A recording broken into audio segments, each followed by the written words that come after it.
Welcome dear learners to this comprehensive lecture on product planning and management.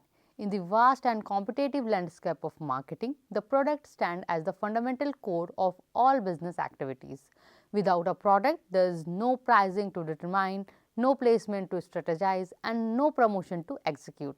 Today, we will discuss the concept of product not just as a physical item, but as a complex bundle of utilities and satisfaction. We will explore how products are classified, how they are structured within a company's portfolio through the product mix, and the strategic decision involved in positioning and managing them effectively.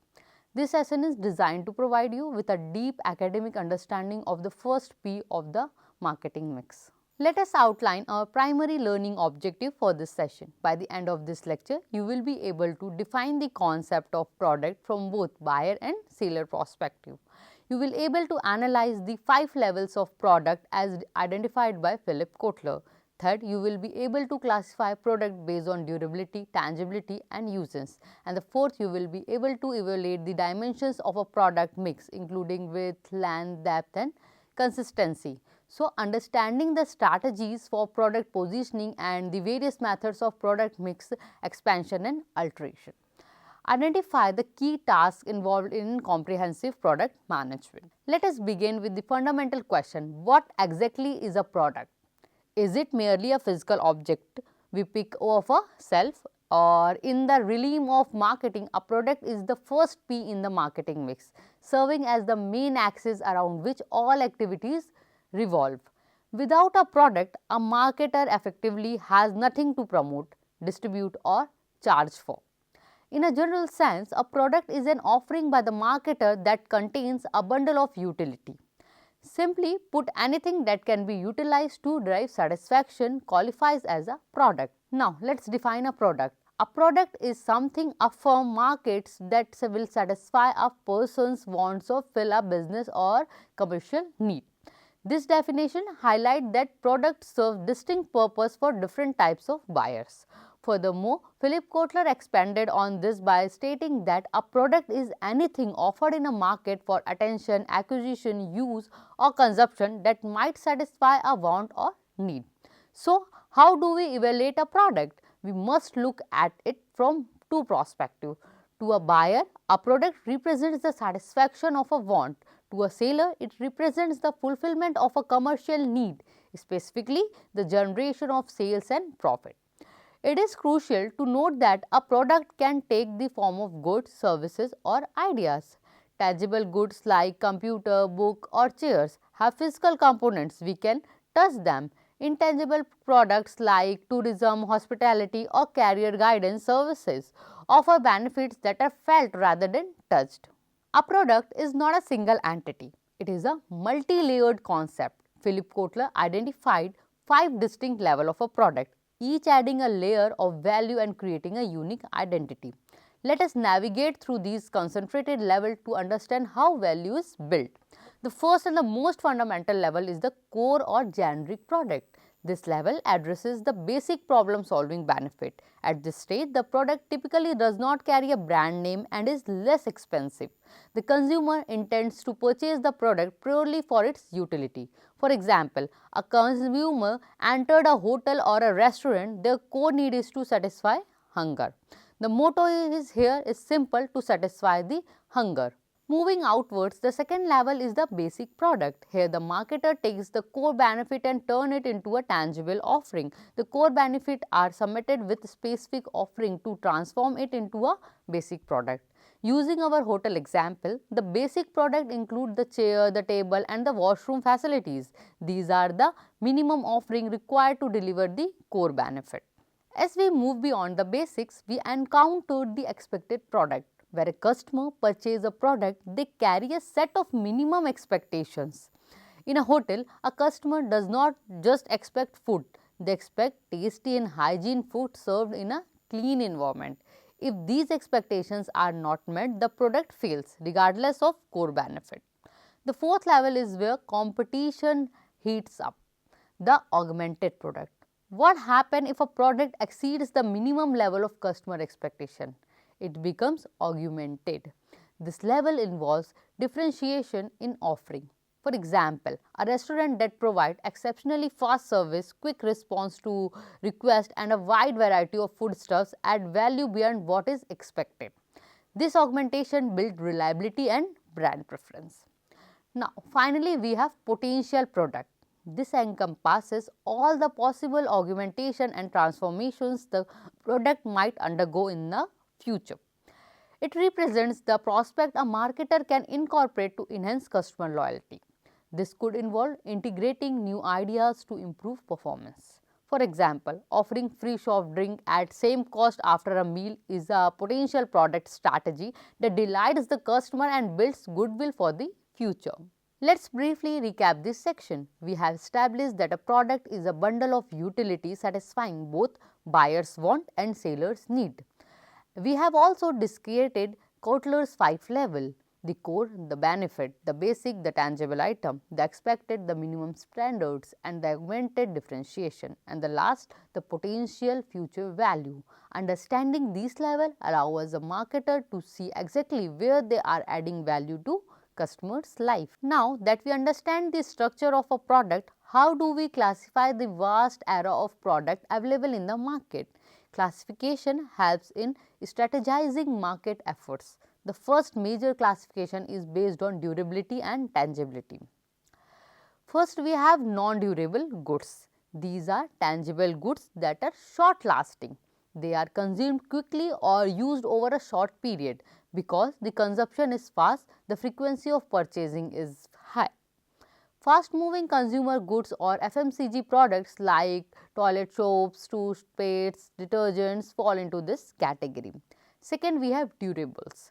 These are tangible goods used over a long period. Unlike non-durables, their consumption is slow and therefore they are purchased less frequently. For example, refrigerators, coolers, etc. The marketing strategies here focus more on detailed information and personal sharing rather than just mass advertising. Third, we have services. As we touched upon earlier, these are intangible. They can be offered independently, like a consultation at a beauty parlor or a education at an institute, or they can be offered in addition to tangible products such as after sales services or warranty supports.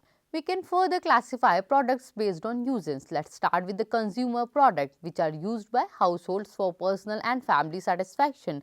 These are subdivided into 4 categories. The first category is convenience good. These are frequently purchased, relatively less expensive and widely available. Think about your daily purchase like razor, beverages or food item. Consumers spend very little time or effort planning these purchases. Since usage is high, consumers often keep stock. However, brand loyalty can be low. Consumers often switch brand based on attractive packaging or promotional offers like coupons and rebates. The second category is shopping goods. These are purchased less frequently and are generally more expensive.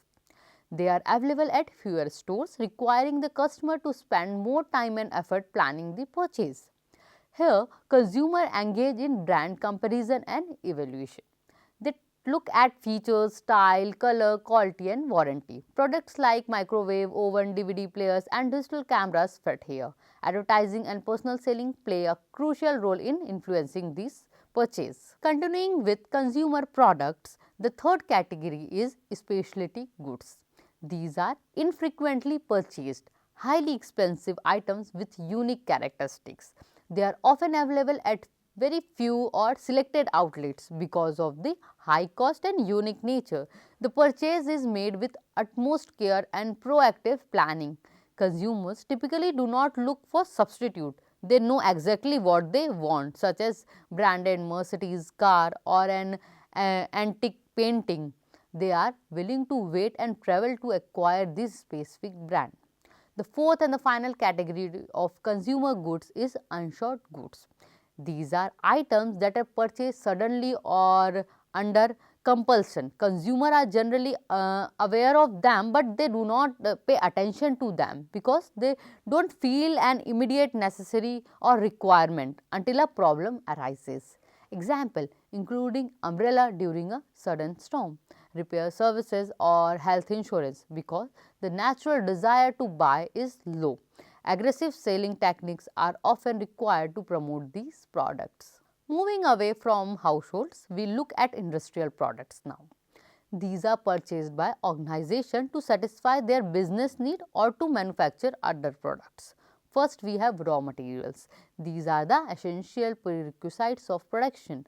They form the core of the product and are identified in the finished goods. For example, sugarcane is the raw material for sugar manufacturing.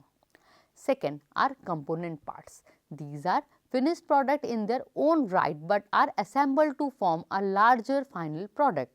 They are fundamental. Without them, the final product cannot exist. For example, a bike manufacturer needs components like engine, lights and mirrors. Third, we have process materials. These are substances used directly in the manufacturing process but are not easily identified in the final product. A good example is alcohol used in the manufacturing of perfume. It is essential for the process but vanishes or blend in completely. The final three types of industrial products supports the production process. Let's start with capital equipment, which refers to the machinery and tools that support production. They are not part of the final product but are necessary to create it. This includes material handling equipments and heavy machinery. These are expensive, long-term investments requiring time-consuming purchase decision and expectations of regular maintenance services. Next is accessory equipments. Also supports productions or office activities but is less expensive and purchased more frequently than capital equipments. For example, computer, calculator, office furniture. Finally, consumable supplies are the items consumed during the production and delivery process, but like a capital equipment, do not become part of the final product. These include pen, paper, electricity and water. These are routine, inexpensive purchase made for the smooth functioning of the organization. Let's recap this detailed classification. Products are categorized by durability and by the type of consumers. Consumer goods range from low effort convenience item to high effort specialty goods. Then comes industrial goods, which are classified by how they entered the production process, whether as a raw ingredient or components or supportive equipment. Understanding whether a product fit in this classification detects the marketing strategy required to sell it. Modern business is defined by diversification. Very few companies sell just one single item. This brings us to the concept of product mix. A product mix is total bundle or set of product offering a company provided to its customer. It consists of different product line, each featuring a unique product segment. Let us look at some example to clarify. Consider the product mix of Whirlpool. Their mix typically contains 6 distinct lines. First one is refrigerator, then washing machine, microwaves, UPS system, water purifiers and air conditioner. Each of these constitute a line and together they make up the mix. A product mix is defined by 4 key dimensions: width, length, average, depth and consistency. Let's start with width. This represents the total number of product lines a company carries. In a Whirlpool example, the width is 6, representing the 6 different categories of appliances. Next is length. This is the total number of items offered across the entire mix. If Whirlpool offering a total of 22 items across all those 6 lines, the length of mix is 22. Then average length of a line. This is a mathematical calculation obtained by dividing the total length by the width. If the total length is 22 and the width is 6, the average length will be 3.66. This tells us on average how many products are in each line. Then depth. This represents the assortment or variety with a single product line. For example, within the refrigerator line, there may be variation in size 150 liter, 250 liter or color. This variety is the depth. Consistency. This refers to how closely related the product line are in terms of production requirements, distribution channels or uses. Whirlpool shows high consistency because most of its products are consumer durables that use similar manufacturing technologies and are sold through similar retail outlets. Once a company has its product mix, how does it ensure customer perceive the product correctly? This is called positioning. Positioning is the management's ability to differentiate a product in a favorable way from competitors.